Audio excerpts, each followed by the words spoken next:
오늘 하나님이 주시는 은혜의 말씀은 고린도전서 16장 13절과 14절입니다. 고린도전서 16장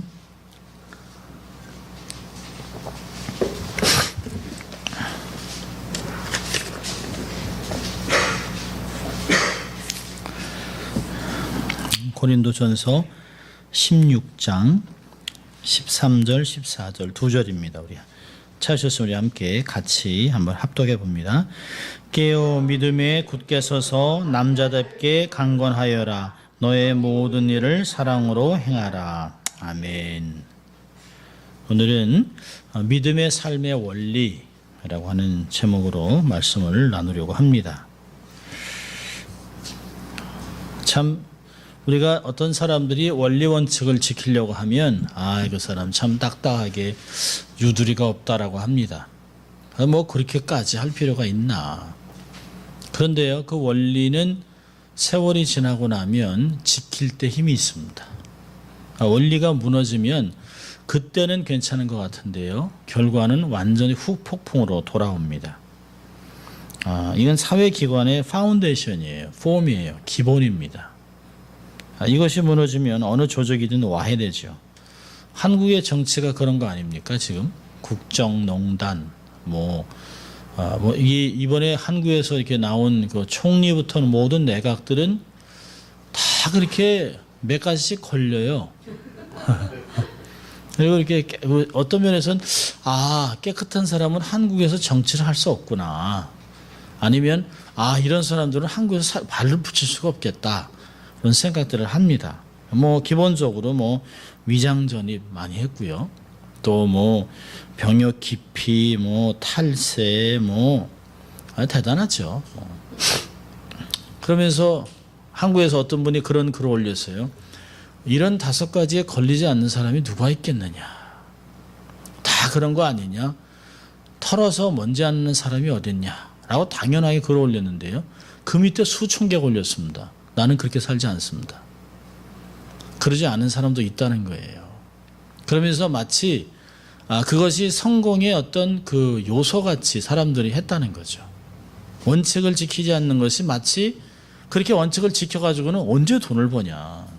원칙을 지켜가지고는 언제 성공할 수 있겠냐. 원칙을 지켜서요 언제 국회의원이 되겠냐. 언제 대통령이 되겠냐. 언제 국무총리가 되겠냐. 이런 얘기를 합니다.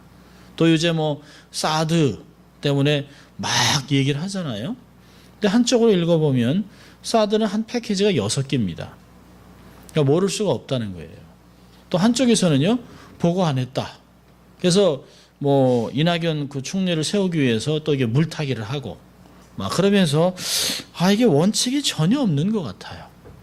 또 그렇게 해서 총리가 된 사람은 국민들의 마음을 돌아보는 최고의 총리가 되겠다. 두고 봐야 하는 거죠. 그리 있지 않을지 모르는 겁니다.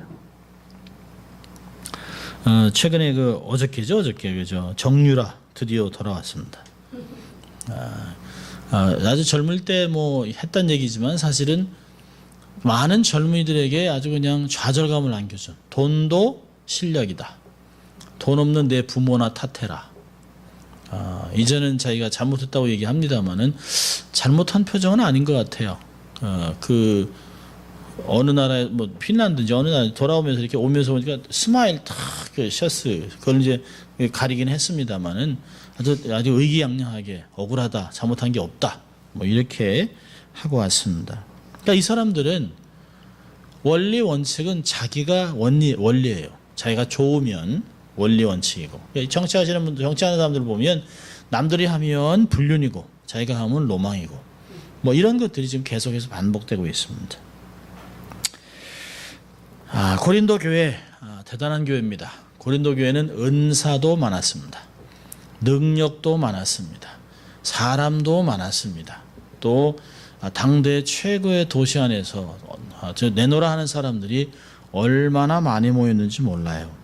근데 문제는 원리가 없다는 거예요. 원리 원칙이 안 지켜진다는 것입니다. 다 자기가 잘난 거예요. 다 내가 기준이에요. 그래서 나는 개바파요, 나는 바울파요, 나는 예수파요, 나는 뭐 누구파요 하면서 자기의 개파를 얘기하고 이 은사가 최고야. 뭐 예언을 해야지 방언도 못하는 게 이렇게 하면서 계속 교회가 갈라졌습니다. 그러면 세상에서는 세상에서 하고 싶은 대로 삶을 살아갔습니다. 오죽하면 고린도전서에서 한 아버지와 한 아들이 부자간에 한 창녀를 데리고 살았냐는 것이에요. 세상도 그러지 않는다. 어째서 예수 믿는다는데 당신들이 그러느냐. 그러니까 이게 왜 일어날까요? 왜 신앙에 이분법이 생기냐는 거예요. 왜 우리의 삶에 앞하고 겉이 다르냐는 거예요. 왜 예수 믿는다고 하는데 밖에 나가서는 이게 안 통하냐는 거죠. 그건 기본적인 원칙이 없다는 거예요. 원리 원칙이 없기 때문에 이럴 때는 100원 쓰고 이때는 50원 쓰고 이때는 100만 원 쓰고 기준이 없다는 거예요. 원칙이 없다는 거예요.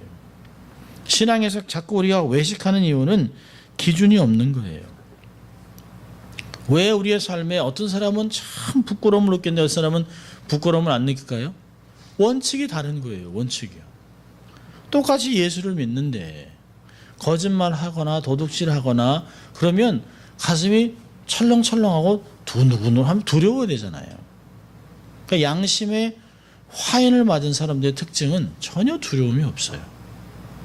원칙도 없어요. 원칙은 얼마든지 바뀔 수 있습니다.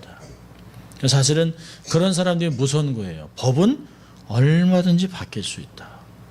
저는 그 얘기를 들으면서 깜짝깜짝 놀랍니다.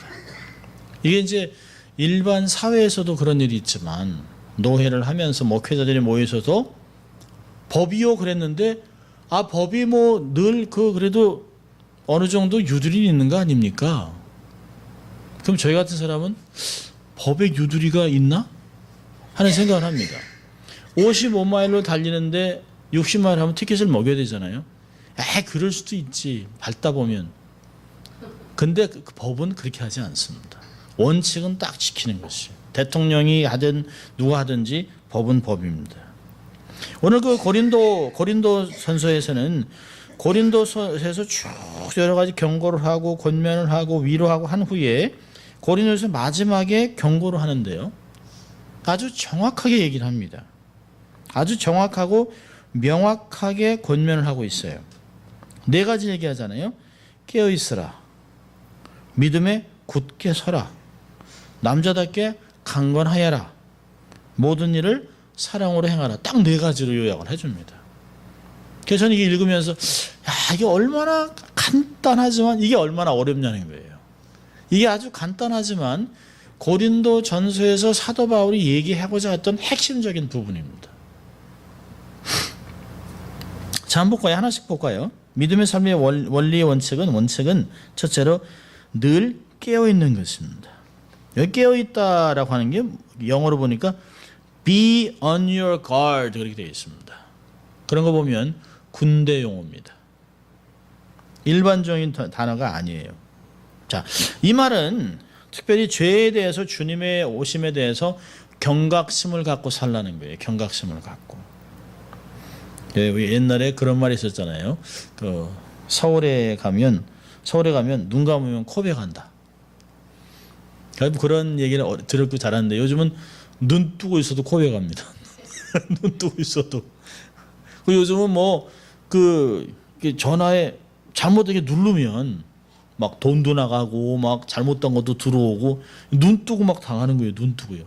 잘 읽어봐야 됩니다. 이게 서류 같은 걸 잘 읽어봐야 됩니다. 요즘 굉장하게 많아요. 깨어있지 않으면 사기를 당할 수도 있어요. 눈을 뜨고 있어도 당하잖아요.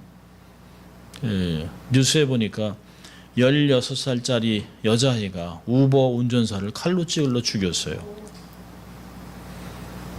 밤에 새벽 3시에 운전해서 어디 데려다 줬는데 돈 내라 그랬겠죠 분명히. 근데 그냥 운전수를 칼로 찔러. 그러니까 16살짜리 여자애니까 그러려니?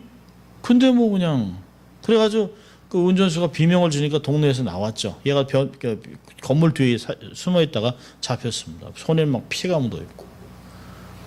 그래서 16살이지만 너무 잔인하기 때문에 성인 법정에 세우겠다고 결정을 했어요.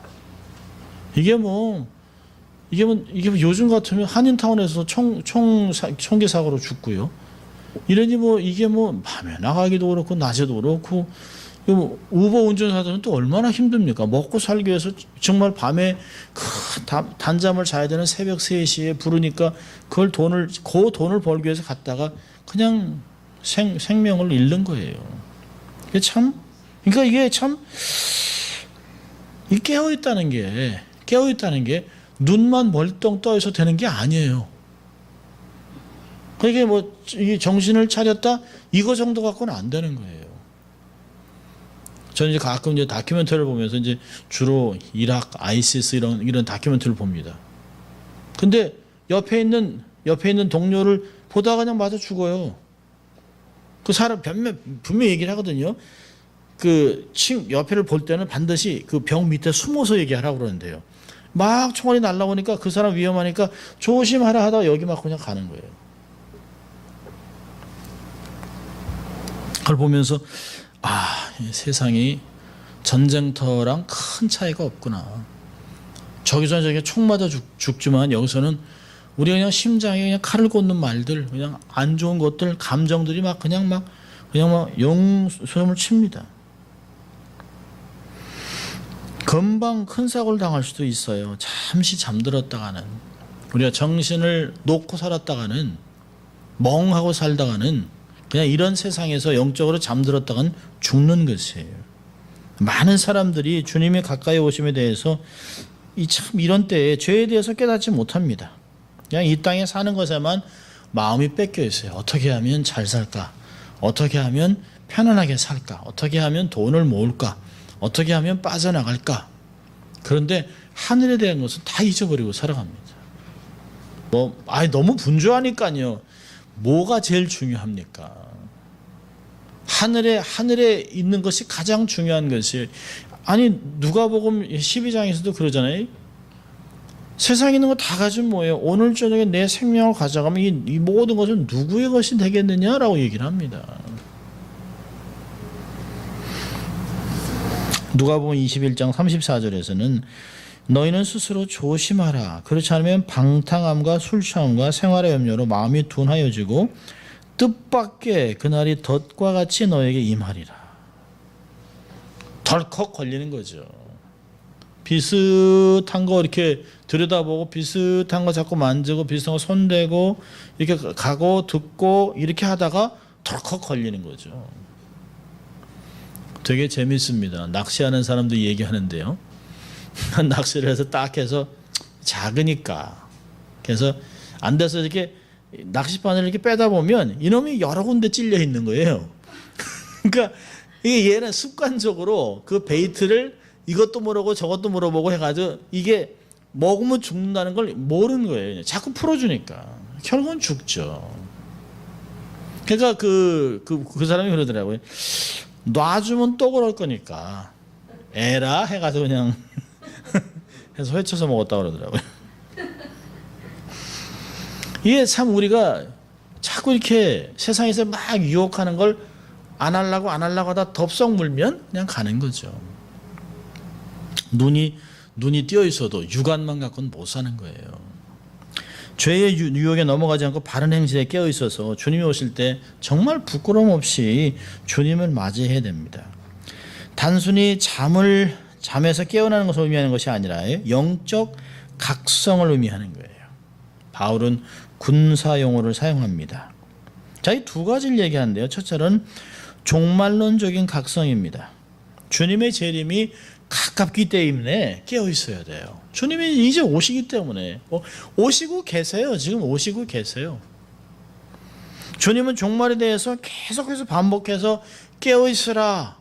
주인이 왔을 때 깨어 있는 종은 복이 있도다. 주인이 왔을 때 문을 두드릴 때 양식을 나눠주는 종은 복이 있다. 이 얘기 하잖아요. 여러분, 주님의 재림은 열린 비밀이에요. 오픈 시크릿. 오시는 건 확실한데 시간을 모르는 거예요. 다 알아요. 주님은 다시 반드시 오세요. 야고보서 5장 8절에도 너희도 길이 참고 마음을 굳게 하라. 주의 강림이 가까우니라. 정말 가깝다는 거예요. 근데 사람들이 자꾸 아이고 뭐 2000년 전에도 가깝다 그랬는데 뭐 이제 뭐 안 오시는 거죠. 아니 그렇지 않아요. 우리가 자꾸 기억해야 되잖아요. 베드로후서 3장 9절에 그러잖아요. 주님이 모든 사람이 구원받기 위해서 오래 참는다는 거예요. 오래 참는다는 거예요. 아마 주님이 그냥 금방 오시겠다 해서 왔어요. 우리 인생은 없는 거죠. 가끔 생각하면 너무나 감사한 거예요. 주님이 이렇게 기다려줬으니까 내가 했잖아요. 이렇게 기다렸으니까 우리의 자녀들이 있잖아요. 그걸 생각하면 정말 감사가 넘쳐야 되는 것이에요. 기회를 주신 거잖아요. 계시록 22장 20절에서도 이렇게 얘기합니다. 내가 진실로 오리라 하시거늘 아멘 주 예수여 어서 오시옵소서. 요한이 주님 어서 오십시오 이렇게 했단 말이죠. 시편 130편 6절에서 이렇게 얘기합니다. 어떻게 우리가 정말 주님이 오시는 것을 기다려야 될까? 파수꾼이 아침을 기다림보다 내 영혼이 주를 더 기다리려니 참으로 파수꾼이 아침을 기다림보다 더하도다. 파수꾼은 어떻게든지 새벽에 와야 돼요. 새벽에 와야 내가 사는 거예요. 뭐냐 사실 그 밤에 다 적군들이 막 성벽을 타고 올라오고 죽이고 막 이러잖아요. 그러니까 살아있는 것도 그렇고요. 성이 살아있는 걸 보는 거죠.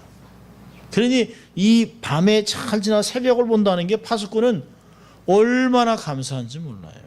그러니까 우리가 주님을 그렇게 기다려야 된다는 거예요. 파수꾼이 정말 새벽 아침을 기다림보다 내 영혼이 주를 더 사모합니다. 주님 어서 오십시오 어서 오십시오. 그런 마음이 우리에게 필요하다는 것이에요.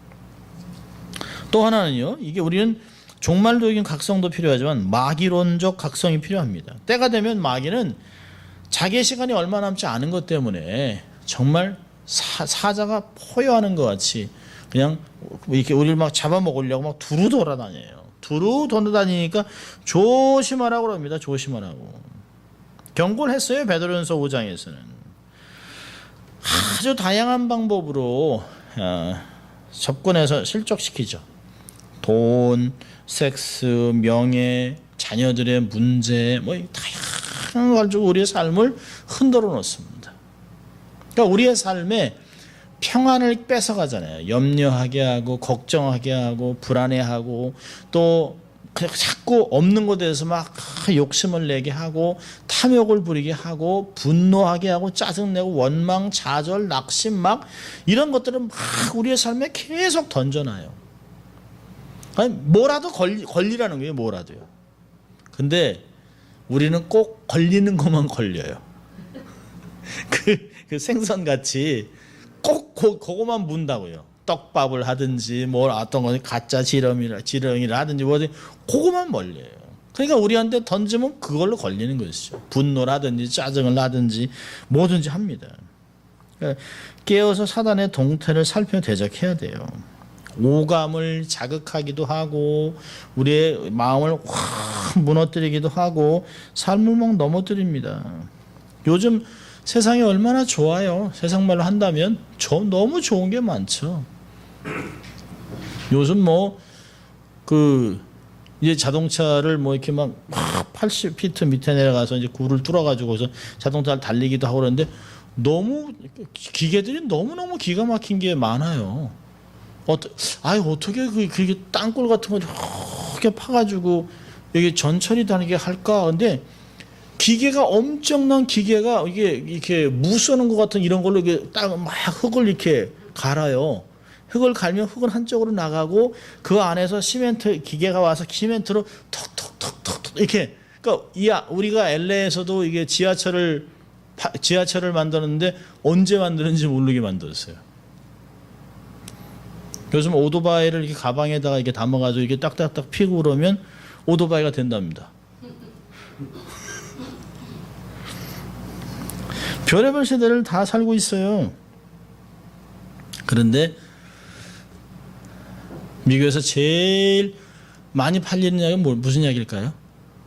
우울증 약, 신경안정제, 불면증. 이 약을 가장 많이 판답니다. 그 제약회사는 앞으로도 망하지 않을 자신이 있다는 거예요. 점점 더 많이 늘어난대요. 점점 더. 사람이 건강은 사실은 전보다 이게 별 차이가 안 나는데요. 신경이 약해진다는 거예요. 옛날 같이 캄캄해서 불이 없어서 편하게 자는 것도 없고요. 또 잠자는 시간은 많이 줄었고요. 또 염려 걱정들은 더 많이 생겼고. 그래서 사람이 견디지 못한다는 거예요. 또 무한 경쟁 때문에 낙오되는 사람들은 정신을 못 차린다는 거죠. 확 낙심하고 금방 죽을 것 같아요. 근데 그렇지 않거든요. 세월이 지나고 나면 그 운주 지나가면 다 지나가요. 근데 우리는 막 미리 걱정을 합니다. 다른 사람들에게 다 이렇게 맞춤으로 해가지고 사람들을 이렇게 넘어뜨리는 거죠. 어떤 사람은 이렇게. 불가사리가 어떻게 조개를 잡아먹는지 아세요? 저는 가끔 이제 동물의 왕국 같은 걸 보면 참 너무 재밌어요. 이렇게 불가사리가 탁 이러고 있습니다. 부드럽게. 그럼 이제 조개가 불가사리가 있으면 신기하기도 무섭기도 하고 이렇게 가만히 있습니다. 근데 불가사리가 부드럽게 가만히 있어요. 이렇게 조개를 이렇게 감싸고 있습니다. 그러면 조개가 좀 시간 지나면 안전한가 하고 이렇게 싹 내다보고 이제 이렇게 살을 딱 내보내면 가만히 있다가 이제 어느 정도 딱 열면 불가사리가 그걸 그 한쪽 그걸 해서 탁 찍은 다음에 쭉 빨아먹어요. 순식간에. 근데 이제 뭐 동물의 왕국 할 때 그 음악을 무섭게 하잖아요. 뭐 서스펜스 놀래 뭐 제가 빨려 먹히는 것 같이 뭐 그렇습니다. 그러면서 야, 사단이 불가사리 같이 전혀 친구같이 다가오기도 하지만 어느 한순간에 착 방심을 하면 딱 찍어가지고 찍는 그런 일들이 너무 많다는 거예요. 정체를 너무 교묘하게 숨기고 있죠. 영적인 긴장감을 풀고 있는 사람을 노리고 있습니다. 처음에는 솜사탕 같이 부드럽게 접근하지만 행복을 주는 것 같기도 맛있어 보이기도 하고 그럴듯하고 아주 괜찮아 보여요. 자과신에게 뭐 이렇게 어려운 것이 될까? 아니요. 그러다가 죽는 거죠. 그러다가 중독이 되는 것이에요. 깨어있지 않으면 금방 괴물로 변해서 우리 간을 다 쏙 빼먹습니다. 그래서 에베소 6장 11절에서는 마귀의 괴계를 능히 대적하기 위해 하나님의 전신갑주를 입으라 그랬습니다. 이게 바로 깨어있는 것입니다. 무장하고 딱 버티고 있는 거죠. 언제든지 완전 무장을 하고 있는 것이에요. 사람이요 아무리 뭐 태권도를 오래 하고 쿵푸를 했어도 이렇게 하고 이렇게 딱 이렇게 있을 때 한 대 맞으면 죽는답니다. 근데 이렇게 막 길을 딱 해가지고 이렇게 딱 하고 있으면 우리 같은 사람이 이렇게 해도 맞으면 아프지만 그 어떤 사람은 뭐 8단 9단 되는 사람은 이렇게 하고 있으면 막 강목을 때려도 강목이 부러지는데 안 아프잖아요. 긴장을 하고 있으니까. 그런 것들을 이야기하고 있습니다. 깨어있는 것이. 자, 두 번째는요. 믿음에 굳게 서라. 굳게 서는 것이 stand firm in the faith. 확고하게 서서 흔들리지 말라는 거죠. 근데 여기 중요한 건 믿음에 서라는 거예요. 믿음에. 고린도 지방은 각종 인본주의, 뭐 육신주의, 자유주의, 신비주의, 이단의 세력들이 판을 치고 있었어요. 그러니까 복음의 신앙에 뿌리를 내리기가 아주 어려운 것이에요. 고린도 그러면 음탕한 도시, 이렇게 항구 도시이기 때문에 아주 유명한 도시예요. 그냥 술집, 홍등가가 그냥 널려 있는 것이 고린도입니다. 그래서 유독히 고린도 교회에게 여인들에게 예배 드릴 때 수건을 쓰라 그런 거예요. 그리고 조심하라 그러는 거예요. 다른 데서는 그러지 않습니다. 지금 뭐 캐톨릭에서는 계속 여자들에게 수건을 씁니다만 그건 지금하고는 아무 상관이 없네요. 그 당시에. 그냥 정숙하지 않은 여자들이 머리를 막 자르고 그냥 마음대로 자르고 이렇게 막 이렇게 하고 해가지고 밤에 평상시에 정숙한 척하지만 그 아데미 신전에 가서는 성창으로 일을 하고 밤에는 창녀를 해요. 그러니까 아침 저녁 24시간 그냥 창녀로 살아가는 거예요. 그러니까 그런 여자랑 다르게 하기 위해서 머리를 자르지 말고 머리 수건을 하라는 거예요. 얼마나 힘든 도시인지 몰라요. 복음이 신앙에 뿌리를 내리지 않으면 흔들릴 수밖에 없죠. 그래서 고린도전서 15장 58절에서는 그 부활 뭐 이런 걸 얘기하면서요. 58절에 그러잖아요. 그러므로 내 사랑하는 형제들아 견고하며 흔들리지 말며 항상 주일에 더욱 힘쓰는 자들이 되라. 이는 너희 수고가 주 안에서 헛되지 않은 줄 알미니라. 여기도 그러잖아요. 견고하게 흔들리지 말고. 10장 12절에서는요. 선줄로 생각하는 자는 넘어질까 조심하라. 그러니까 고린도 교회 성도들은 십자가와 부활신앙에 깊이 뿌리를 내리고 흔들리지 말아야 하는 것이에요. 그냥 고린도 교회 교인만 그럴까요? 아니요. 우리도 그렇죠. 우리도 조금 괜찮다 그러면 주르륵 내려와 있습니다. 은혜 받기는 그렇게 어려운데요. 은혜를 유지하는 건 그냥 한순간에 다 쏟아요. 한순간에. 그래서 굳게 서느라고 하는 것도 결국에는 군인이 정렬을 다듬어서 행군할 때 그 행렬 안에서 떨어져 나가지 말아라 그런 뜻입니다. 거기 딱 서 있으라는 게 거기에 딱. 그 줄을 맞추라는 거예요. 줄을. 여기서 얘기하는 건 그 믿음에 굳게 서라는 게 뭘까요? 첫째로는 말씀에 굳게 서라는 거죠. 말씀에 견고하게 서라는 것이에요. 여러분 참된 신앙은 하나님 말씀으로 결정나는 거예요. 경험이나 지식이나 문화적인 거 요소 이런 건 아무것도 아니에요. 다 바뀌는 것들이에요. 모든 것은 말씀으로만 해석해야 돼요. 말씀으로만. 그리고요. 말씀은 절대로 취사 선택하면 안 돼요. 말씀 전체를 알아야 돼요. 전체. 그래서 성경을 자꾸 다독을 하라는 게 다독.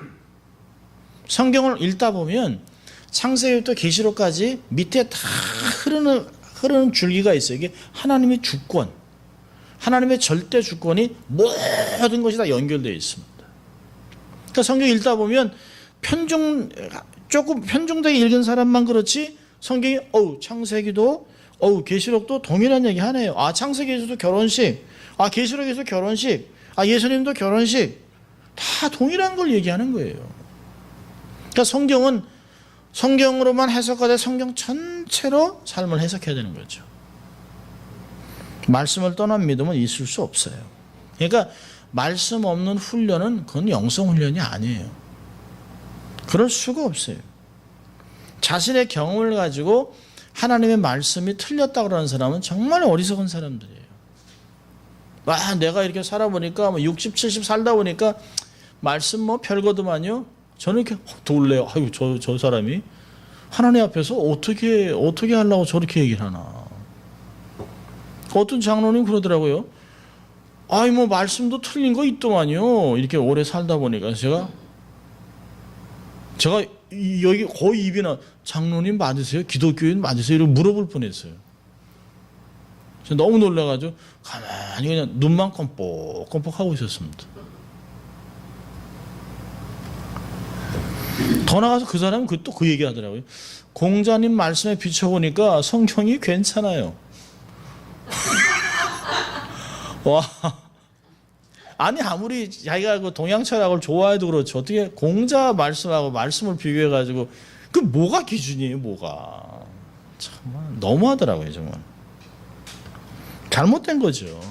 하나님의 말씀은 잘못될 수가 없어요. 잘못되지 않습니다. 우리가 문제죠. 말씀이 잘못된 게 아니에요. 우리가 순종 안 하기 때문에 문제죠. 전적으로 하나님의 말씀을 신뢰해야 됩니다. 말씀에 뿌리를 내려야 인생의 폭풍이 올 때, 인생의 토네이도가 불어올 때 비바람이 와도 견딜 수 있어요. 말씀에 뿌리를 내리지 않으니까 자꾸 경험, 상황, 가시적인 것에 뿌리를 내리다가 흔들리는 거예요. 휘청휘청 하는 거예요. 그러다가 송두리째 뽑히는 거예요. 송두리째.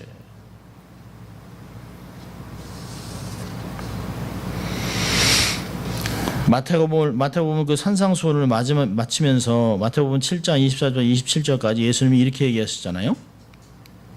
그러므로 누구든지 나의 이 말을 듣고 행하는 자는 그 집을 반석 위에 지은 지혜로운 사람 같으리니 비가 내리고 창수가 나고 바람이 불어 그 집에 부딪히되 무너지리 아니하나니 이는 주초를 반석에 넣은 연고요.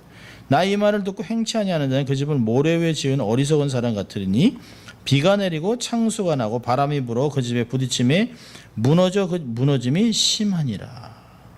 얼마나 정확한지 몰라요. 견고하게 말씀의 뿌리를 내려야 말씀을 받아들여서 순종하고 행할 때 우리의 인생이 견고한 반석에 세운다는 거예요. 이스라엘에서는 그 건축하는 사람이 그렇게 물어봅니다. 건축하는 사람한테 땅을 언제까지 파실 거예요? 그럼 그 사람은 똑같은 대답이에요. 반석이 나올 때까지. 그게 이스라엘 사람들이 하는 얘기예요. 반석이 나올 때까지 파지 않으면 집은 언제든지 무너질 수 있어요. 믿음에 굳게 서라고 하는 것은 말씀에 견고하게 서는 것이고요. 또 하나는 가르침을 잘 받아야 돼요. 말씀의 가르침을 잘 받아야 합니다. 말씀을 다 이해할 수가 없어요. 모든 성도들이. 그래서 교회가 따르는 바른 신앙 안에서 잘 가르침을 받아야 합니다. 현대는요, 두 가지가 교회를 흔들어 놔요. 종교다원주의. 뭐로 가도 서울만 가면 돼요. 모든 종교에 다 구원이 있어요. 알라나 하나님이나 다 똑같은 신. 절대 안 그래요. 그들이 얘기하는 코란에 나온 아브라함은 성경에 나온 아브라함하고는 완전 다른 사람이에요. 달라요. 완전 내용 자체가 달라요. 절대 불교도 극락을 얘기한다고 천국 얘기하는 거 아니에요. 불교는 환생을 얘기하잖아요. 윤회설을 얘기하잖아요. 자, 종교다원주의와 함께 교회를 어렵게 하는 게 뭐냐? 혼합주의. 크리스찬과 이슬람이 다른 게 없다는 거예요. 똑같은 알라섬이니까. 그래서 크리슬람, 릭 워렌이 그 얘기했잖아요. 기가 막혀요. 어떻게 그럴 수가 있어요? 말도 안 되죠. 크리슬람이 뭡니까? 크리슬람이. 그러니까 교회에 막 어느 정도가 되면 사람들이 자꾸 섰다고 생각하다 자꾸 넘어지는 거예요. 교회가 아주 작은 교회 목회자들이 얘기하면 그건 뭐 잘 듣지도 않지만 교회가 막 15,000, 2만 명이 되는 사람이 크리슬람 그러면 그냥 사람이 넘어가요. 너무너무 속상한 거예요. 교회 혼합주의. 그래서 자꾸 종교 혼합을 하려고 합니다. 결국은 마지막엔 종교 통합을 얘기하잖아요. 모든 종교는 하나. 그럴 수 없어요. 영적인 혼돈을 가져오고 있습니다. 이럴 때 바른 신학을 가지고 자기 신앙을 무장하는 게 얼마나 중요한지 몰라요. 그래서 사도 바울은 디모데에게 가르침을 잘 지키라. 이 가르침이 뭐예요? 닥트린이에요. 닥트린, 교리. 교리로 자기 자신을 무장하라는 거예요. 지키라는 거예요. 그래서 믿음에 굳게 서라고 하는 것은 말씀에 견고하게 서고 가르침을 잘 받아들이는 것이에요. 자, 세 번째는요. 남자답게 강건하여라. Be man of courage. 그렇죠? Be strong. 그러니까 아주 용기 있는 남자가 되라. 그런 뜻이죠. 그 얘기한다면 낙심하지 말라는 거예요. 낙심하지 말라는 거예요. 근데 남자가 더 이렇게 흔들흔들할까요? 여자들이 더 흔들흔들할까요? 비슷비슷합니다. 비슷비슷합니다. 여자만 이러는 거 아니에요. 남자는 더 그냥 움직임이 더 그냥 이렇다. 이거 어떡하나. 결정은 해요. 남자가 결정은 하지만 저 얼마나 이렇게 하는지 몰라요. 우리가 어려움 중에 있을 때 쉽게 낙심할 수 있어요.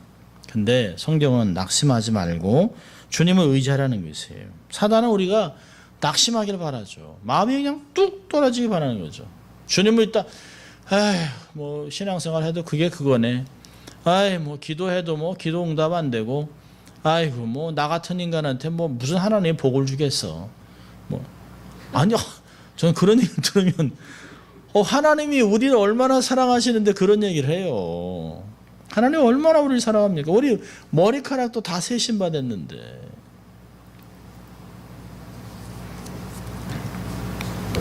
고린도 후서에서 2장 7절에는 이런 말이 있어요. 그러즉 너희는 차라리 그를 용서하고 위로할 것이니 그가 너무 많은 근심에 잠길까 두려워하노라. 사람을 너무 막 이렇게 막 쪼으면 너무 근심할까 봐. 그래서 낙심한다는 거예요. 내가 그 사람들이 자살하는 거잖아요. 내가 살아서 뭐 할까? 그러니까 요즘 세상같이 위로와 격려가 필요한 시대가 없었다고 그래요. 그렇게 잘 살고 이렇게 좋은 것도 많은데도 사람들이 혼밥, 혼술, 혼자 있으니까 대화도 안 하고 사람들하고 말하기도 어렵고 격려도 못 받고 그냥 자기 스스로 자기 평가하고 그럽니다. 조금만 눈치를 잘못 주면 확 꺼져요. 우리 삶이 얼마나 위로가 많은지 필요한지 몰라요. 여러분 엘리야 보세요. 엘리야. 그 850대 1로 해가지고 예배에서 승리한 후에 기드론 시내가에서 850명을 다 그와 함께 사람들이 칼로 다 그들을 죽였어요. 엄청난 승리를 했잖아요. 근데 이세벨이 내 목숨을 내일 찾겠다 그러니까 오이후 여자가 한 말에 그냥 그날로 도망갑니다.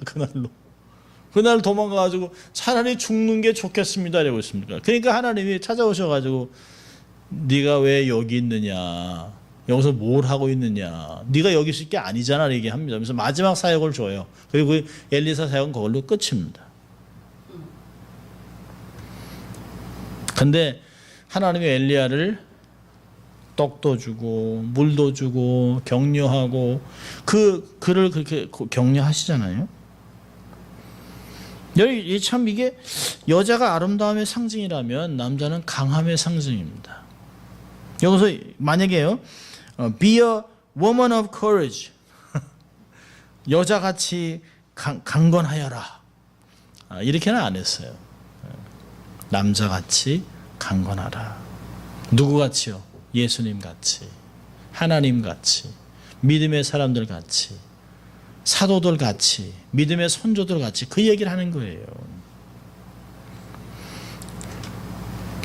어려움이 온다고 뒤로 물러나 침륜에 빠지면 안 된다.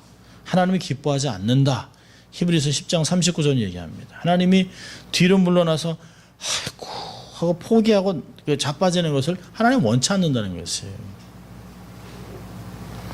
바르게 믿는 것 때문에 우리의 삶에 어려움이 오지요. 우리의 삶에 믿음 때문에 오는 어려움이 얼마나 많습니까? 누가 신앙생활이 쉽다 그러니까 예수 믿는 순간부터 영적 전쟁이에요. 예수 안 믿을 때야 사단이 자기네 편인데 우리를 받아할 이유가 있어요? 돈도 주고 필요한 거 다 주죠. 그런데 예수 딱 믿고 하니까 막 끊지요. 협박하고 위협하고 힘들게 하고 세상 친구들이 막 놀리고 막 그러죠. 그러니까 신앙생활하면서 친구 하루아침에 그냥 확 180도 돌아서 사람을 힘들게 합니다. 그때 낙심하지 말라는 거예요. 세상이 날 버리면 내가 세상 버리는 거예요. 하나님이 날 안 버리면 되잖아요. 하나님이 날 지켜주니까 까짓거 내가 세상 버린다 그러고 사는 거예요. 살아야 얼마나 살겠어요. 100년 200년 살아야 영원의 한 정점인데요. 우린 갖고 그런 걸 잊어버립니다. 바르게 믿는 것 때문에 오늘 어려움을 마다하지 않고 견디며 신앙을 타협하지 말고 서 있으라는 거예요. 신앙을 지키라는 거예요. 믿음과 신앙이 일치하고 진리를 위해서는 목숨도 아까워하지 않는 그런 불굴의 신앙의 삶을 살라라고 얘기하는 것이에요. 그래서 얘기하잖아요. 정말 용기 있는 남자가 되라. 그리고 강해져라. 강해라 얘기하잖아요. 내가 강하니 너희도 강해라. 사실은 사사기 6장 12절에 그러잖아요. 여호와가 함께 하시니 강한 용사라. 기도 자기 볼 때는 자기는 뭐 제일 작은데 망할 쨘데 하나님이 너를 보지 말고 내가 너와 함께하고 여호와가 너와 함께하니까 너는 강한 용사라 이렇게 얘기해 주잖아요. 하나님이 얘기하는 거예요. 강해라. 내가 강하니까 내가 책임져 줄게요. 그래서 이런 말을 굉장히 많이 해요. 여호수아에게도 강하고 담대하라 그러잖아요. 이 말을 계속했어요. 강하고 담대하라. 여기서도 동일한 메시지를 이야기하고 있습니다. 자, 네 번째로는요. 마지막으로 너의 모든 일을 사랑으로 행하라. 근데 사실 바르게 번역한다면 do everything in love죠. 사랑 안에서 행하라는 것이에요. 사랑 안에서. 모든 것을. 우리가 사랑하지 않으면 하나님 안에 없다라고 얘기하잖아요. 요한일서에서는. 우리가 서로 사랑함으로 우리가 하나님의 사랑 안에 있다. 우리가 하나님께로 온 자로 서로를 아는 것이에요. 너희가 서로 사랑해라 그러면 세상에 너희를 내 제자인 줄 알리라. 요한복음 13장 34절 35절 그렇게 얘기하잖아요. 하나님의 사랑 안에서 행하는 것이에요. 하나님의 사랑이 뭘까요? 무조건적인 아가페 사랑. 조건적인 게 아니죠. 그래서 어려운 거예요. 조건 없이 도와주고, 조건 없이 표현하고, 조건 없이 섬겨주고, 조건 없이 베풀고 이렇게 하라는 것이에요. 쉽지 않죠. 근데 너의 모든 일을 사랑으로 하라는 건 누구 사랑이에요? 예수님의 사랑으로. 내가 너희를 사랑한 것 같이 너희가 서로 사랑하면 우리는 우리 힘으로 할 수 있는 게 아니에요. 하나님이 우리에게 주신 사랑을 받아서 하는 것이에요. 하나님의 인내함을 가지고 인내하며 사랑하는 것이에요. 상대방을 귀하게 여기고 상대의 유익을 먼저 생각하고 돕기로 결정하는 거죠. 사랑이 뭐예요? 고린도서 13장에서는 사랑이 뭐냐라는 걸 얘기하잖아요. 오래 참고 기다려주고 그들의 악한 걸 기억하지 않고 그런 것들을 얘기해주고 있습니다. 모든 것을 믿고 기다리는 거죠. 자식을 향해서 속상할 때가 있죠.